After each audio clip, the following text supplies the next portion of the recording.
আসসালামু আলাইকুম। কর্মজীবনে অফিস সময়গুলিতে আমি সকালেই অফিসে এসে থাকি।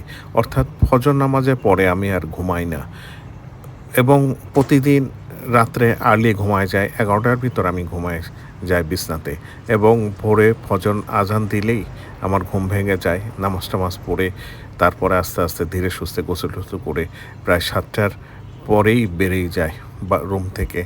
আস্তে, আস্তে আসি তখন নীরব থাকে, রাস্তাঘাটে গাড়ি ঘোড়াও কম থাকে এবং আসতেও সুবিধা হয় এবং এসে সকালে মতিঝিল নিচে অ্যা নিচে নাস্তা করে থাকি। ওখানে চা খাওয়ার পরে ৮টা সাড়ে ৮টার ভিতরে অফিসে ঢুকে যাই। অফিস অবশ্য ১০টার দিকে শুরু হয়। তারপরে সবার আগে আমি চলে যাই। এ পর্যন্ত ৩৬ বছর কর্মজীবনে এবং কখনো সকাল ছাড়া যাই নাই, অসুস্থতা ছাড়া। সবসময় সকালে সবার আগেই আমি অফিসে উপস্থিত হয়েছি এবং চেষ্টা করেছি। এটা অভ্যাসে পরিণত হয়ে গেছে। আর চাকরি আছে ২ বছর। এই ২ বছর কোনোমতে আল্লাহ তাআলা আমাকে পার করতে পারলেই মোটামুটি আমার কর্মজীবনটা শেষ হয়ে যাবে এবং ভালোভাবে কাটবে।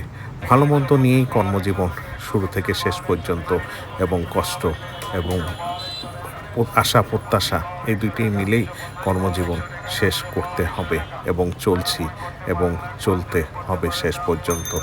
ভালোই আল্লাহ তাআলা রেখেছে এবং এভাবেই মানুষ করতে পেরেছি সন্তানাদিগুলোকে এবং বিভিন্ন জায়গায় তাদের স্থানান্তর করতে পেরেছি। এটি বড় প্রত্যাশা। ধন্যবাদ সবাইকে দেখার জন্য।